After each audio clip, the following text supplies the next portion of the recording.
स्वागत है आपका आपके अपने यूट्यूब चैनल एजुपंथी में। आइए आज हम लोग कुछ प्रैक्टिस सेट के कुछ क्वेश्चंस को करते हैं जो कि हमारे टीचिंग एग्ज़ाम्स के लिए वेरी इम्पोर्टेंट क्वेश्चन है। तो चलिए आज स्टार्ट करते हैं आज का पहला क्वेश्चन, जो कि है शिक्षा के क्षेत्र में पाठ्यचर्या शब्दावली डैश की ओर संकेत करती है।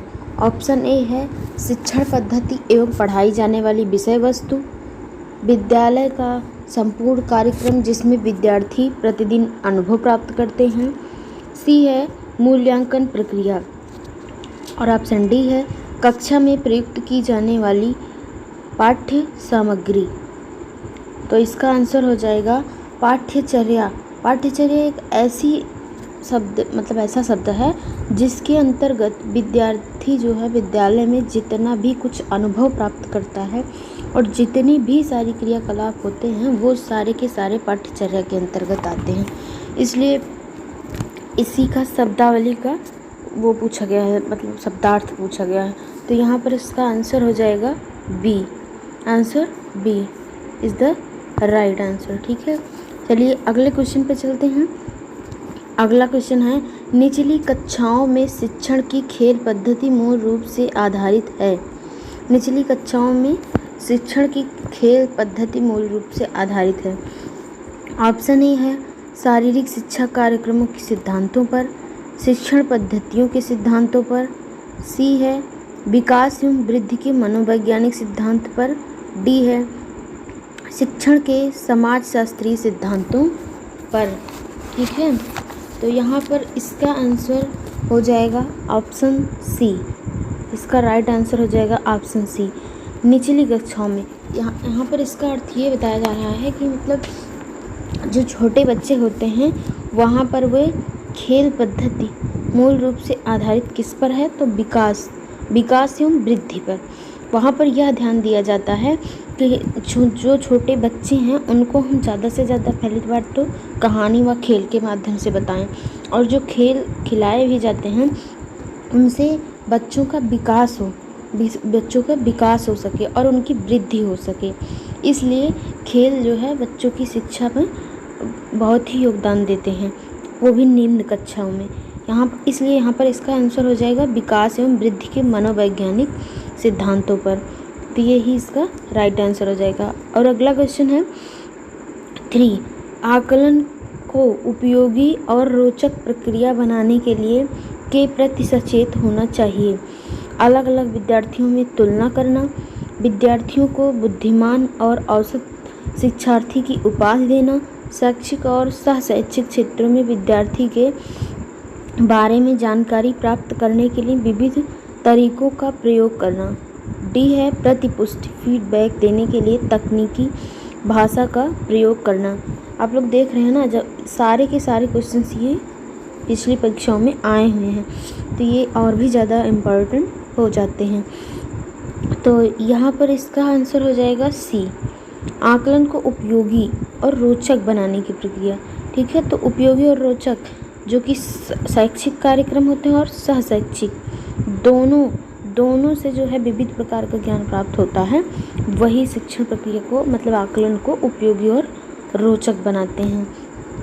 ठीक है, तो यहाँ पर इसका राइट आंसर हो जाएगा सी, ऑप्शन सी। अगला है क्वेश्चन 4, डैश प्रतिभाशाली होने का संकेत नहीं है। यहाँ पर नहीं को आप लोग सबसे पहले अंडरलाइन करेंगे।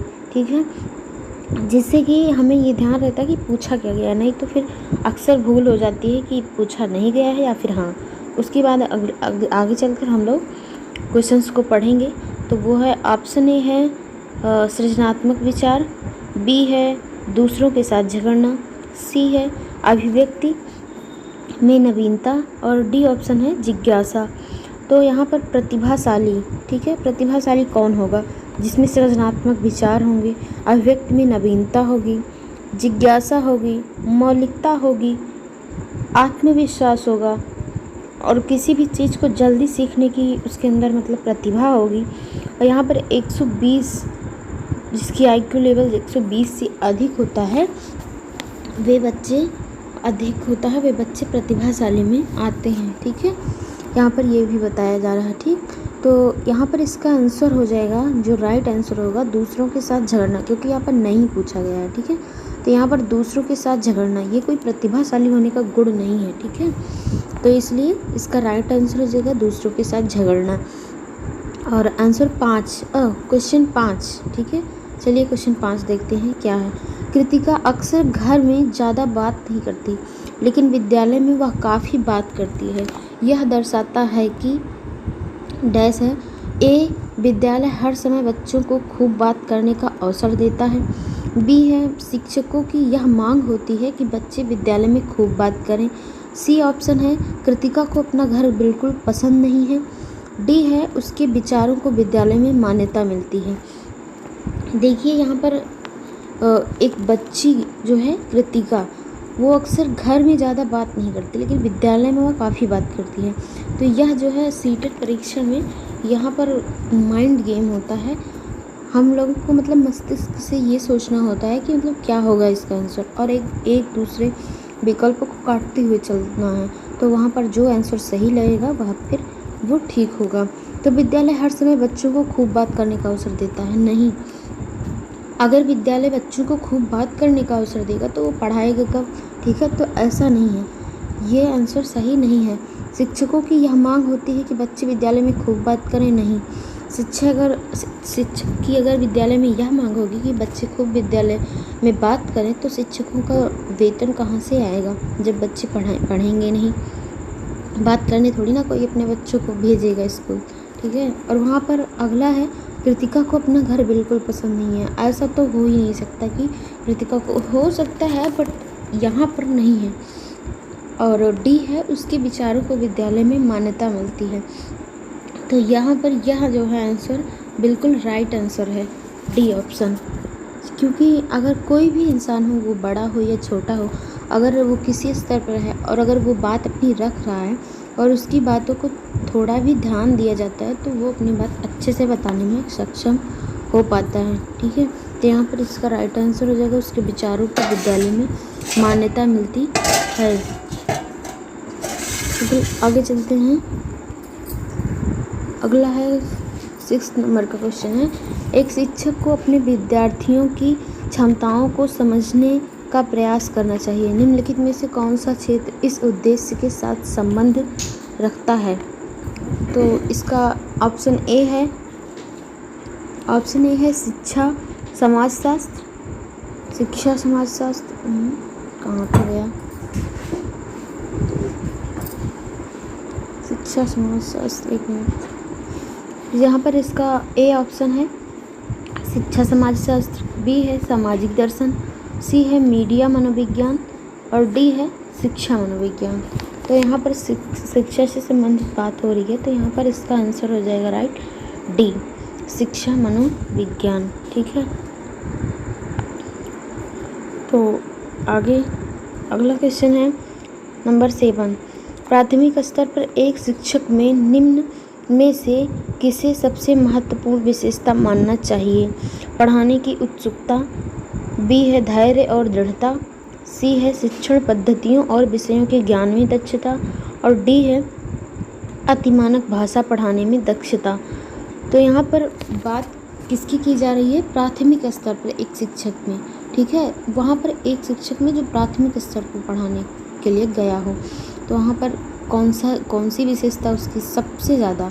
ठीक है, यहाँ पर सबसे महत्वपूर्ण विशेषता, तो वैसे तो सारी विशेषताएं ही हैं, बट यहाँ पर सबसे महत्वपूर्ण लगाकर इसको बढ़िया क्वेश्चन बना दिया गया है। जैसे कि पढ़ाने में उत्सुकता, तो या तो हर टीचर के पास होना ही चाहिए, बट यहाँ पर जो है अगला है धैर्य और दृढ़ता, शिक्षण पद्धति और विषयों के ज्ञान में दक्षता, ये भी ठीक है। अतिमानक भाषा पढ़ाने में दक्षता, ठीक है, बट यहाँ पर ये जो इसका बी आंसर है, ये बिल्कुल राइट आंसर है, क्योंकि छोटे बच्चों को पढ़ाने में धैर्य रखने की बहुत ही ज़रूरत होती है और दृढ़ता भी। ठीक है, ये दोनों जब गुण पाए जाते हैं तो वह टीचर अत्यंत ही अच्छा साबित हो जाता है। ठीक, अगले क्वेश्चन पे चलते हैं। अगला क्वेश्चन है, वह अवस्था जब बच्चा तार्किक रूप से वस्तुओं व घटनाओं के विषय में चिंतन प्रारंभ करता है, तो वह कौन सी अवस्था होती है। ठीक है, तो यहाँ पर ये जो चारों भेद बताए गए हैं, ये जीन पियाजे मनोवैज्ञानिक के द्वारा बताए गए हैं, जो कि एक जंतु वैज्ञानिक थे। ठीक है, और इसके बाद ये मनोविज्ञान में आए। इन्होंने अपने 2 पुत्र और 1 पुत्री पर प्रयोग किया था। ठीक, तो यहाँ पर इसका राइट आंसर हो जाएगा डी ऑप्शन, मूर्त संक्रियात्मक अवस्था, ये हो जाएगा राइट आंसर। उसके बाद अगला क्वेश्चन है, एक शिक्षक अपने लोकतांत्रिक स्वभाव के कारण विद्यार्थियों को पूरी कक्षा में कहीं भी बैठने की अनुमति देता है। कुछ शिक्षार्थी एक साथ बैठते हैं और चर्चा करते हैं या सामूहिक पठन करते हैं, कुछ चुपचाप बैठकर अपने आप पढ़ते हैं। एक अभिभावक को यह पसंद नहीं आता। इस स्थिति में से निपटने का निम्न में से कौन सा तरीका सबसे बेहतर हो सकता है। ऑप्शन ए है, अभिभावकों को प्रधानाचार्य से शिक्षक की शिकायत करनी चाहिए। बी है, अभिभावकों को प्रधानाचार्य से अनुरोध करना चाहिए कि वे उनके बच्चे का अनुभाग बदल दें। सी ऑप्शन है, अभिभावकों को शिक्षक पर विश्वास व्यक्त करना चाहिए और शिक्षक के साथ समस्या पर चर्चा करनी चाहिए। ऑप्शन डी है, अभिभावकों को उस विद्यालय से अपने बच्चों को निकाल लेना चाहिए। तो यहाँ पर अगर ध्यान दिया जाए तो बिल्कुल क्लियर रहता है कि ऑप्शन कौन सा सही है, बट यहाँ पर थोड़ा सा अच्छे से देखने की आवश्यकता होती है। तो अभिभावकों को प्रधानाचार्य से शिक्षक की शिकायत करनी चाहिए, तो बिल्कुल नहीं, ये तो बिल्कुल भी नहीं करना चाहिए। अभिभावकों को प्रधानाचार्य से अनुरोध करना चाहिए कि वे उनके बच्चे का अनुभाग बदल दें। क्यों भाई, अनुभाग क्यों बदल दें, थोड़ा धैर्य तो रखिए। अभिभावकों को शिक्षक पर विश्वास व्यक्त करना चाहिए। हाँ, अगर किसी पर भी हो, थोड़ा सा विश्वास रख के थोड़ी देर इसको देखें तो हमें स्पष्टता पता चल जाती है कि मतलब हो क्या रहा है एक्चुअल में। तो यहाँ पर इसका राइट आंसर हो जाएगा सी। आगे बढ़ते हैं। अगला क्वेश्चन है 10th नंबर का क्वेश्चन है, बच्चों के बौद्धिक विकास की 4 विशिष्टताओं की पहचान की गई है, किसके द्वारा। तो अभी अगले थोड़े मतलब पहले वाले क्वेश्चन में यही बताया गया था कि 4 विशिष्ट अवस्थाओं की पहचान किसके द्वारा की गई है, जीन पियाजे जी के द्वारा। ठीक है, यहाँ पर इसका राइट आंसर हो जाएगा ये। 11वां क्वेश्चन है, निम्नलिखित में से किस